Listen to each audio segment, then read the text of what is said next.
Sono tante le persone ucraine che risiedono nella nostra città, molti lavorano in strutture private e si sono ben inserite nel nostro tessuto sociale. Tra queste abbiamo sentito anche la testimonianza di una studentessa ucraina che frequenta da 2 anni l'Accademia Belle Arti Michelangelo per motivi di studio e che ha i genitori ancora nella propria nazione. Si chiama Marta Rack. Abbiamo sentito anche le sue impressioni di come sta vivendo questo momento. Adesso mi sento molto nervoso perché tutta la mia famiglia e i miei amici sono rimasti in Ucraina, ma per fortuna nella mia città, a Lviv, è tranquillo e io spero ci sta. Qual è la tua città, Marta? Lviv, Leopoli. Sì, la mia città è vicino di Polonia. Ma adesso io sono un po' stressata perché per me è difficile essere qua perché qua è tranquillo, ma io capisco che i miei genitori ci sentono molto pauroso. Tu ti senti quotidianamente con i tuoi genitori? Sì, parliamo ogni giorno. Hai altri fratelli, sorelle o sei figlia unica? No, io ho una sorella grande, adesso lei è come volontario e aiuta con i vestiti, con i prodotti per i nostri gente che scappano adesso in altri Ecco, cosa paesi. ti raccontano i tuoi genitori, Marta? Mi raccontano che adesso in Lviv è tranquillo, ma ad esempio i miei amici che sono volontari a Capitale, loro sono come volontari, come soldati, e loro proteggono il nostro paese, anche loro dicono che ci sarà tutto bene perché predominanza è nostra.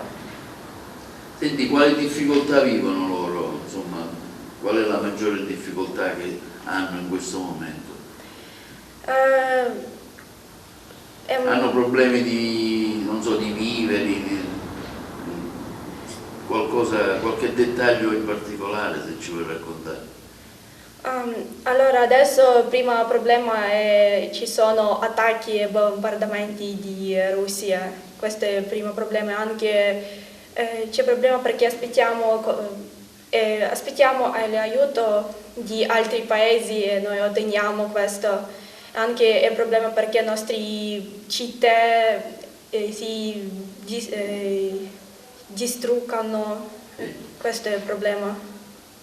E anche c'è una propaganda, c'è come una guerra informativa per demoralizzare i nostri agenti e soldati.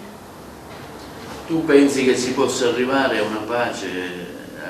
Pensi che il paese possa tornare a essere libero?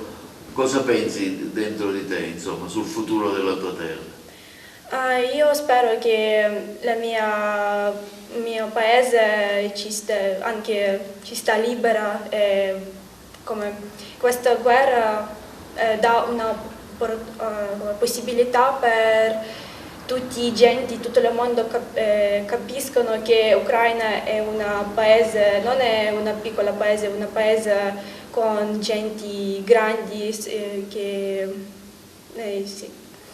Hai contatti con altri tuoi coetanei della tua stessa età, tuoi amici del posto? Sì. Ti senti anche con loro, dico? Sì, adesso una mia amica, lei è andata a Polonia, lei è aspettata per 60 ore a trasferire fuori di Ucraina. Vorresti essere con i tuoi genitori in questo momento? Sì. O vorresti che i tuoi genitori fossero qui? È così. Ma adesso non c'è una possibilità che tutta la mia famiglia venga qua e adesso io voglio essere con loro.